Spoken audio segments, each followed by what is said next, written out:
Le Seigneur soit avec vous. Lecture de l'Évangile de Jésus-Christ selon saint Luc. En ce temps-là, Jésus disait aux pharisiens: « Il y avait un homme riche vêtu de pourpre et de lin fin, qui faisait chaque jour des festins somptueux. Devant son portail gisait un pauvre nommé Lazare, qui était couvert d'ulcères. Il aurait bien voulu se rassasier de ce qui tombait de la table du riche. Mais les chiens, eux, venaient lécher ses ulcères. Or le pauvre mourut et les anges l'emportèrent auprès d'Abraham. Le riche mourut aussi, et on l'enterra. Au séjour des morts, il était en proie à la torture. Levant les yeux, il vit Abraham de loin et Lazare tout près de lui. Alors il cria: « Père Abraham, prends pitié de moi et envoie Lazare tremper le bout de son doigt dans l'eau pour me rafraîchir la langue, car je souffre terriblement dans cette fournaise. » Mon enfant, répondit Abraham, rappelle-toi, tu as reçu le bonheur pendant ta vie, et Lazare le malheur pendant la sienne. Maintenant, lui, il trouve ici la consolation, et toi la souffrance. En plus de tout cela, un grand abîme a été établi entre vous et nous, pour que ceux qui voudraient passer vers nous ne le puissent pas, et que de là-bas non plus, on ne traverse pas vers nous. Le riche répliqua: « Eh bien, Père, je te prie d'envoyer Lazare dans la maison de mon père. En effet, j'ai 5 frères, qu'il leur porte son témoignage de peur qu'eux aussi ne viennent dans ce lieu de torture. » Abraham lui dit: « Ils ont Moïse et les prophètes, qu'ils les écoutent. » « Non, Père. » Abraham, dit-il. « Non, Père Abraham, dit-il, mais si quelqu'un de chez les morts vient les trouver, ils se convertiront. » Abraham répondit: « S'ils n'écoutent pas Moïse ni les prophètes, quelqu'un pourra bien ressusciter d'entre les morts, ils ne seront pas convaincus. » Acclamons la parole de Dieu. Louange à toi, Seigneur Jésus.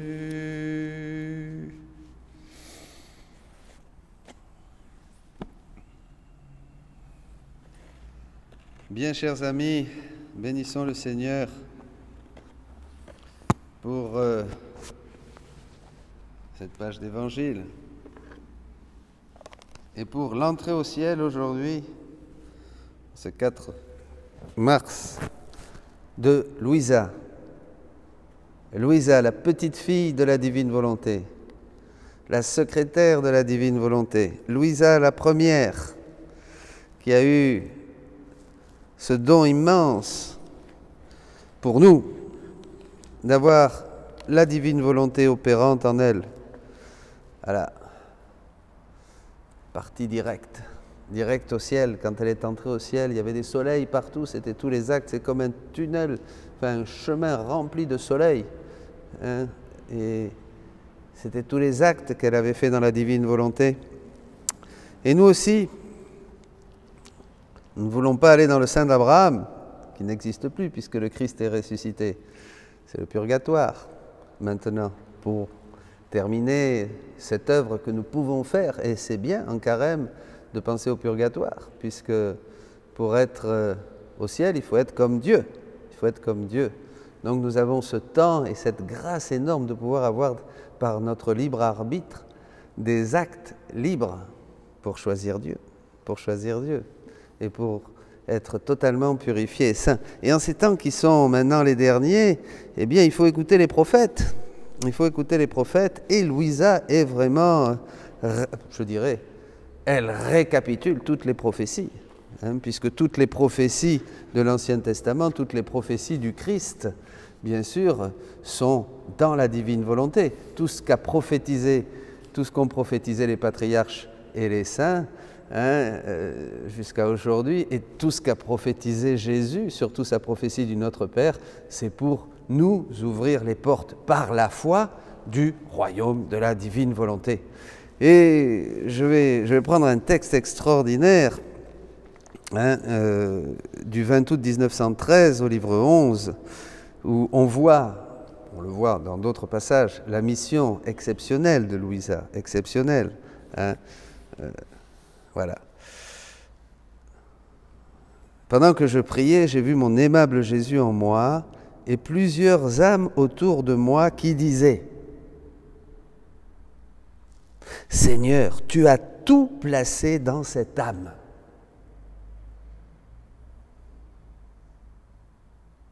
Tout.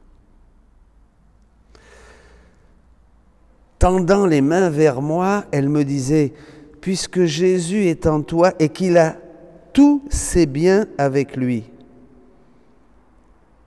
prends ces biens et donne-les-nous. Vous imaginez? Mais tout a été concentré, tout a été placé en Louisa. Tous les biens de la rédemption, tous les fruits de la mort et de la résurrection de Jésus-Christ, toutes les connaissances, toutes les vérités, absolument tout a été placé dans une créature. Toute la divine volonté œuvrante, régnante, toutes les richesses du ciel, tous les secrets de Dieu, tout a été placé en Louisa. Elle est le dépôt, elle est la chair, dira Jésus dans d'autres endroits, où tout doit jaillir de Louisa, tout doit sortir de l'enseignement du livre du ciel, qu'on n'aura jamais épuisé, puisqu'il est l'accomplissement de tout l'Ancien Testament, de tout l'Évangile. Jésus nommera le livre du ciel, ce qu'il a dit à Louisa, l'évangile du royaume de ma divine volonté. Donc tout a été placé en Louisa. Alors, ensuite, ces âmes sont là autour et elles demandent, c'est nous. Je vous dis ça pour que vous priez Louisa. Jésus a promis qu'elle monterait et descendrait du ciel constamment. Donc demandez-lui d'entrer dans le royaume de la divine volonté. J'étais confuse, dit-elle, et Jésus béni me dit: ma fille, tous les biens possibles se trouvent dans ma volonté, et il est nécessaire pour l'âme qui y vit de s'y sentir en confiance, et d'opérer comme si elle était propriétaire avec moi. Parce que tout ce qui est donné à Louisa, c'est pour nous. Louisa, c'est la première, mais maintenant nous sommes tous invités. Et nous pouvons tous être propriétaires de tous les biens de Dieu. Les créatures attendent tout de cette âme. Et si elles ne reçoivent pas, elles se sentent frustrées. Vous voyez ces âmes qui demandent, qui tendent les mains et qui demandent à Jésus et qui demandent à Louisa. Mais ce sont tous ceux qui ne connaissent pas le royaume de la divine volonté. Ce sont tous ceux qui encore aspirent à cette prophétie si belle que nous avons lue, qui veulent vraiment avoir, et nous allons le voir, cette confiance, qui veulent recevoir ces eaux, cet arbre, qui veulent pousser, avoir des racines profondes dans l'amour de Dieu, par la foi, on va le voir, des âmes qui ne craignent rien, ni la chaleur, et qui ont un feuillage qui reste vert, vous voyez, dans les années de sécheresse, pas d'inquiétude. Voilà, elles continueront, elles porteront du fruit. Rien, voyez, rien ne pourra les troubler. Je continue. Les créatures attendent tout de cette âme, et si elles ne reçoivent pas, elles se sentent frustrées. Cependant, comment cette âme peut-elle donner si elle n'opère pas avec moi en toute confiance? Premier point, la confiance. Une confiance totale. Une confiance en quoi? Une confiance que ça c'est vrai. Une confiance en ce qui est écrit, en ce qui est promis par Jésus dans les écrits du livre du ciel et de tout ce qui a été donné à Louisa. C'est ça la confiance. C'est une confiance en ça. Point 2, il faut être uni à Jésus pour que tout ce qui est en Jésus, tout ce qu'il a donné à Louisa, ça devienne aussi notre propriété. Donc, confiance pour pouvoir donner, simplicité pour pouvoir communiquer facilement avec tous, simplicité. Comme l'eau, comme la lumière. Il faut que ça passe partout, l'eau et la lumière. Il suffit juste d'une petite fissure, vous voyez, et hop, ça passe. Pareil, il faut juste cette petite simplicité, cette petite qui est une ouverture qui permet vraiment à tout l'amour de Dieu de se déverser en nous, puisque la vie dans la divine volonté, c'est le déversement total, c'est le soulagement définitif de l'Esprit Saint qui peut donner enfin à une créature et à beaucoup de créatures tout ce qu'il avait en réserve, tout ce qui dévorait, je dirais, la divinité, qui se consumait à force de ne pas pouvoir donner. Et enfin, le désintéressement. Et désintéressement. Un désintéressement de quoi? Désintéressement de soi. Désintéressement de tout ce qui n'est pas Dieu. Pour vivre totalement pour moi et pour les autres. C'est ainsi que je suis, dit Jésus. C'est ainsi que nous reproduisons la vie de Jésus.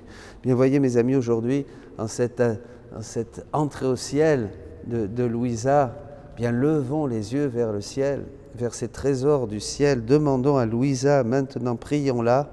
Je vous invite à prier, à entrer dans la prière, à demander à Dieu d'abord cette confiance totale, cette confiance dans cette voie prophétique. Ce n'est pas un mouvement, ce n'est pas une nouvelle spiritualité. Il y en a encore beaucoup qui croient ça et même qui ne connaissent pas. C'est l'accomplissement absolu de toutes les Écritures. Ce sont tous les secrets du ciel qui nous sont révélés. Demandons à Louisa cette confiance en ce message prophétique pour les temps que nous vivons, en cette société, en ce monde où le péché abonde, que cette grâce commence à surabonder et à se multiplier. Et nous entrons maintenant dans cette ronde en Jésus. Pendant que je fais cette prière, vous unissez-vous à ma prière, unissez-vous à la prière de Jésus, unissez-vous à la prière de Louisa, unissez-vous à la prière de la Vierge Marie. Fusionnons, entrons dans la divine volonté pour rejoindre tous les cœurs dans l'Église, les évêques, les prêtres, les laïcs. Rejoignons tous les cœurs et avec Jésus, demandons, disons-leur à l'oreille, ouvrez-vous au message de la divine volonté. Ouvrez-vous, croyant les prophètes, bien sûr, ne cherchez pas ailleurs, c'est ce que dit aussi Jésus dans cet évangile. Ouvrez-vous totalement à ce qui est donné maintenant. Oui, mes amis, demandons à Louisa de venir, de descendre comme elle l'a promis. Monter et descendre, dit Jésus, qu'elle vienne vous parler, que beaucoup qui ne comprennent pas encore le livre du ciel. Et pourquoi on ne comprend pas? Parce qu'on n'est pas assez disposé au bien, dit dans un autre enseignement Jésus. C'est une des raisons. Certains ne peuvent pas comprendre parce qu'ils ne sont pas assez disposés au bien. Ils ne sont pas dans cette recherche de l'unique nécessaire. Donc, évidemment, ça bloque. Demandons au Seigneur, vraiment par l'intercession de Louisa, que nous soyons tous porteurs de cette grande espérance dont a tellement besoin l'Église d'aujourd'hui. Cette grande espérance, cette connaissance du royaume de Dieu. Prions et rendons grâce pour le plus grand des dons que Dieu n'a jamais fait encore à l'humanité. Il le dit, le don de la vie dans la divine volonté. Rendons grâce à Dieu. Remercions Louisa d'avoir dit oui pour que ce troisième fiat, ce troisième oui, nous ouvre la porte de l'éternité, de la vie éternelle et du royaume au milieu de nous. Soyez bénis.